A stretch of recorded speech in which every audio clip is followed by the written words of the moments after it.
Hello, good evening. Today, too, we continue our discussion on business management. And in this discussion, our focus is on business environment. So far, we've been able to discuss how businesses, the nature of businesses. We've also been able to discuss how business forms stakes. And today we are discussing the environment.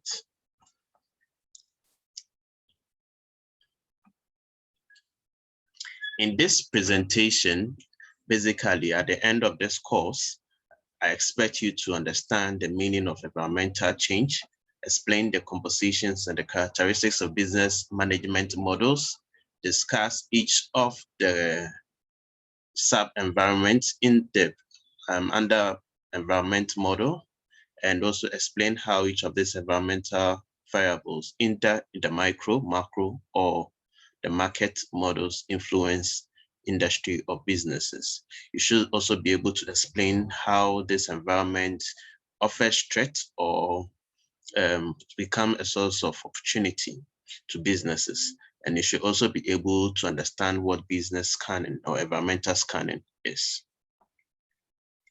So the outline of this presentation is first to look at the introduction, then the business environmental change, then the composition of the business environment. We are going to take three major sub-environments, that is the micro, the macro, and the market. And we are also going to look at the opportunities and threats in business management, and we are going to conclude with environmental scanning. So to start with, now is to look at the introduction, that is the business environment. Now, change is something that is occurring every day. Change is something that occurring every day. And as changes occur, it makes the environment very complex. One thing that we should know is that businesses do not survive on its own. It needs the environment. So businesses need the environment to survive. So you, as a business entrepreneur or as a business-minded individual, you should always be concerned with the changes or the patterns of how things are going on around your environment. If you do not consider this changes in the environment so that you know how to adapt or how to compete or how to change certain things in your businesses in order to remain relevant, you end up losing out. One also interesting thing about this environmental change is that it makes the whole system complex in terms of, let's see, the paradigms in terms of how things have evolved. Now, we can even look at it in terms of issues of, let's take of the Industrial Revolution. So in terms of, for example, the Industrial Revolution, South Africa, for example, we are going to later discuss it in relation to South Africa, but in terms of the world industrial revolution, we had the first industrial revolution, which was basically of mechanizations and water and steam. So it was more of, a massive commercial activity in terms of mechanization or agriculture produce. Then we also can talk about the second industrial revolution. With the second industrial revolution, basically where there was, electricity became the main source, and this led to the springing up of industries and factories, mass production. So there was mass production in terms of manufacturers and factories being established. Now, in the you can also talk about the same second industry. There was also spring of global businesses. So it was not just about the electricity leading to expansion or development of factories and machines or other stuffs, but it also leads to global businesses. So there was expansion. People tend to move from their businesses to expand to other countries. So it becomes an international or global businesses. Then we can also talk about the third industrial revolution. The third industrial revolution became what we call the third industrial revolution was basically when we in the 19th, so those of us who were born in there, we came where there was, introduction of internet and World Wide Web. So basically what you could see was that we started to having, we starting to use computers in businesses, where instead of them at the early time where we used to write letters and send it to people, then emails comes in. Businesses had a site where people could download and try to see what is being done. We can also talk about the fourth industrial revolution. Now, the fourth industrial revolution, where many do see that is where we are today, even that there's this argument that some countries or and the fifth industrial revolution is here with us, or some to say that it is in the near future. So under the fourth industrial revolution, basically it's the world of smart technology. The world of smart technology. So it's not just about the internet access, but today we see our world in terms of diverse smartphones, smart computers, things where businesses, you can interact in the business environment without necessarily even having a human face. So we have the e-commerce where you go online, you purchase, you sit in your home. Today, we do not even need to go to the bank to deposit. So it is a world of smart world. That is where the fourth industrial revolution is. So the fifth industrial revolution has been is imminent, which people think that is here with us. Others are thinking it's in the near future.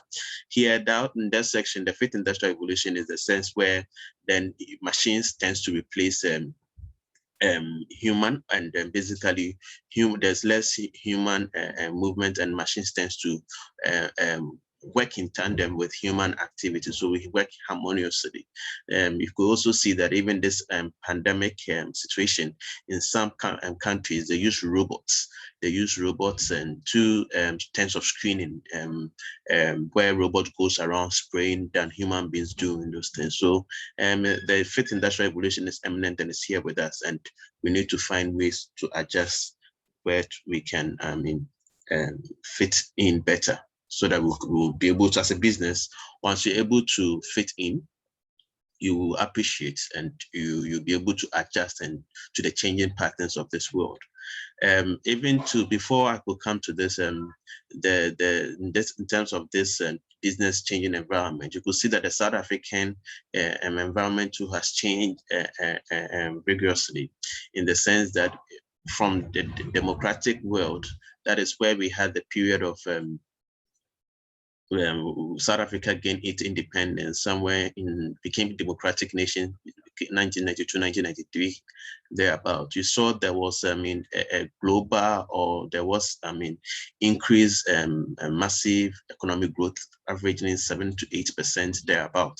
However, in terms of the it's having this success story, it became in 2008 thereabout, where we had the global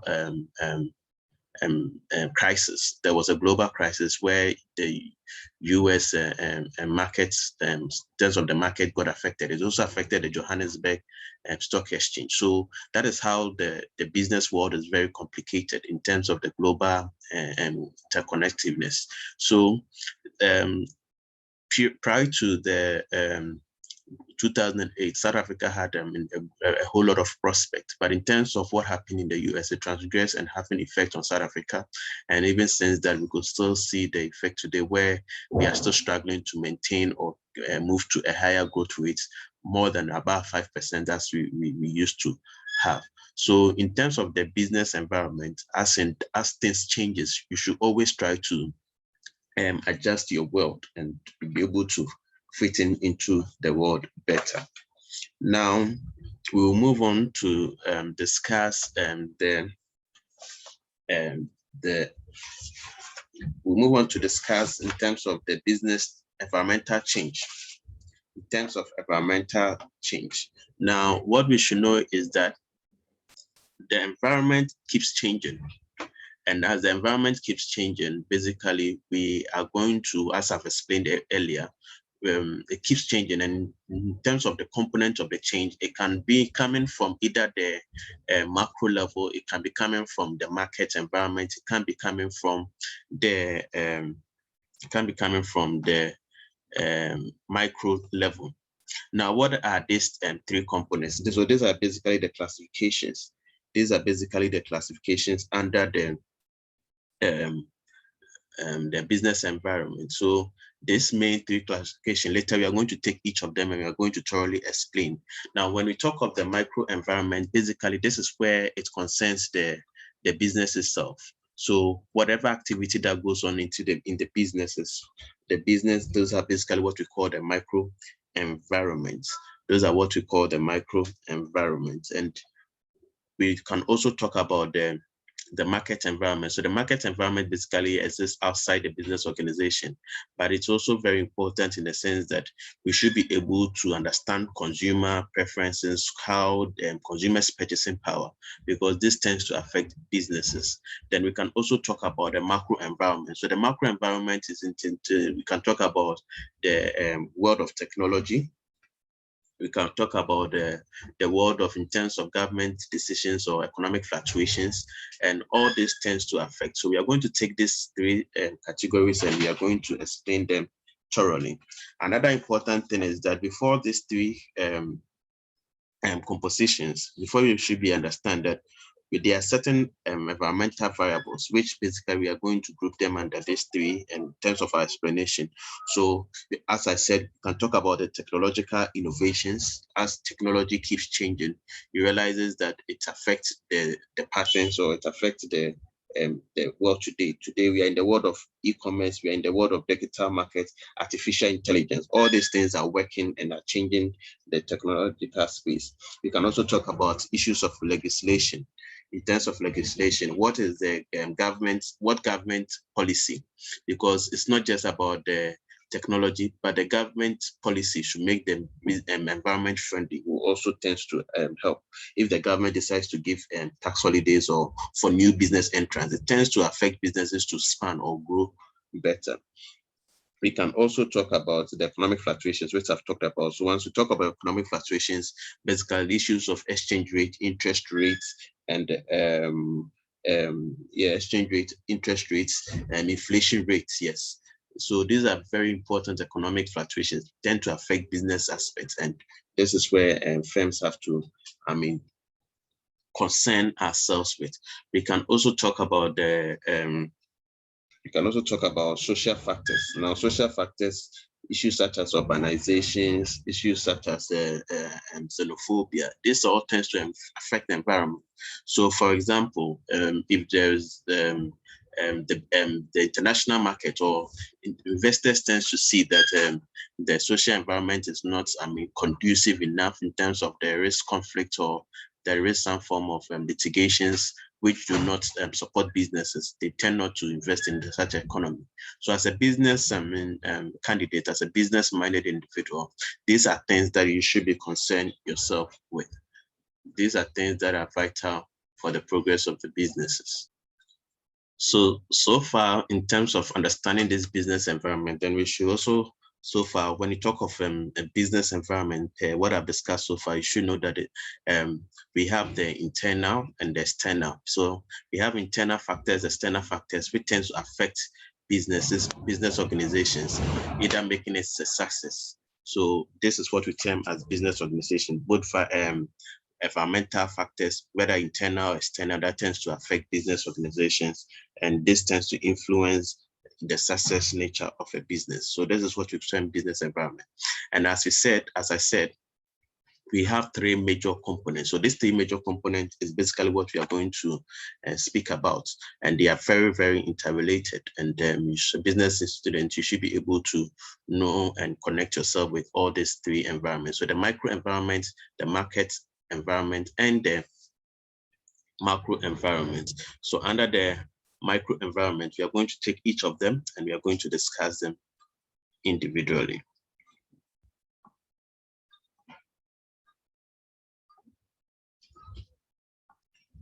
Yeah, before we continue, let me also try to speak about the relationship in terms of these three environments, though I'm going to take them individually and thoroughly delve into their components and each of them.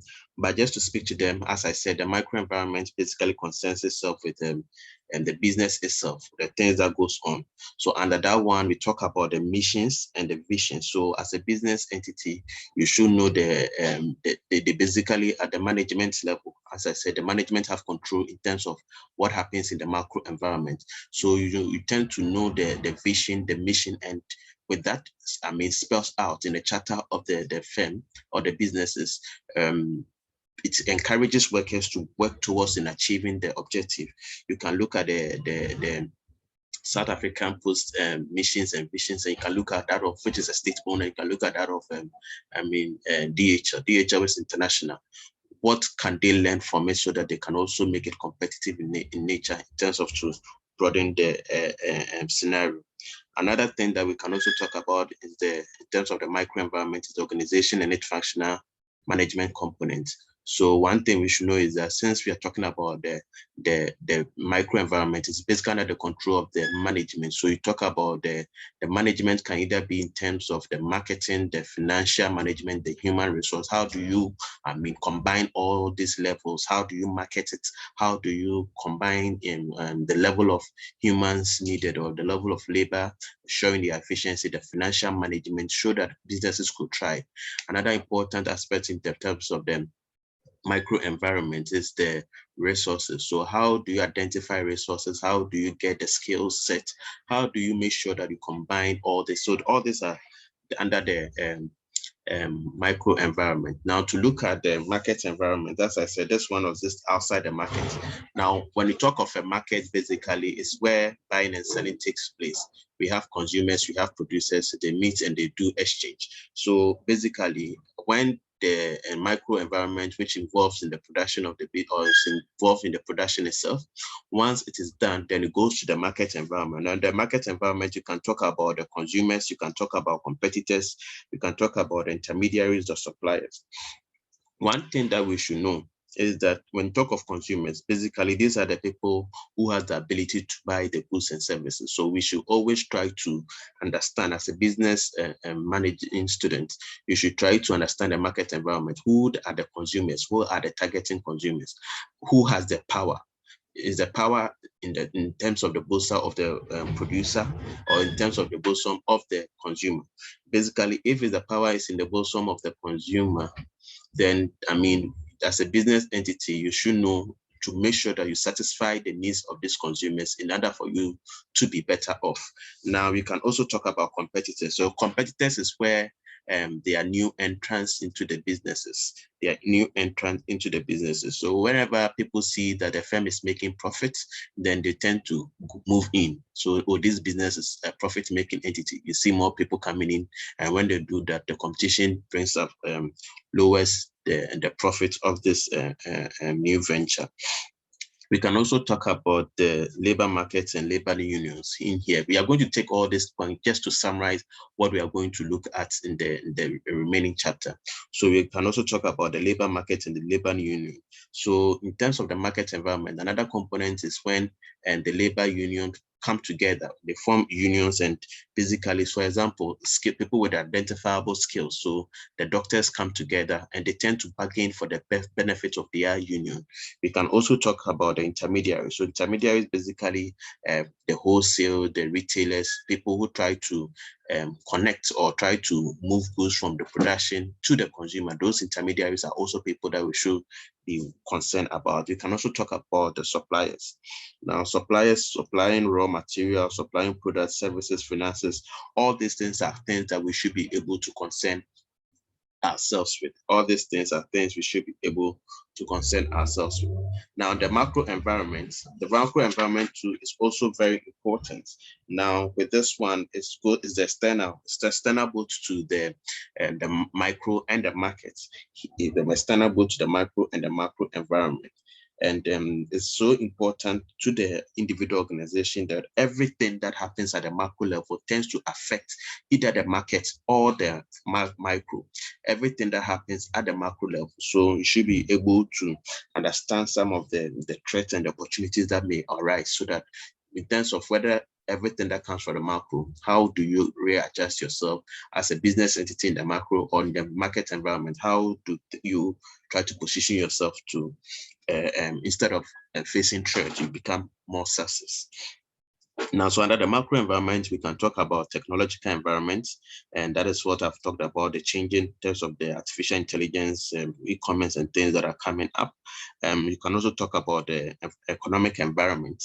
Now, the economic environment basically is concerned with I talked about the inflation, exchange rates. You can talk about the fiscal and monetary policy. I'm going to take all these things. I'm going to explain them thoroughly, what all these levels actually in terms of another economic fluctuations, inflation, exchange rates, recession, monetary and fiscal policies. What do they mean and how do they affect businesses?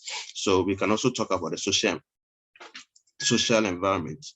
Here, I talk about the social environment is you should also try to understand how things are happening, urbanizations, consumer preference. What are the taste and fashion? What is the latest trend?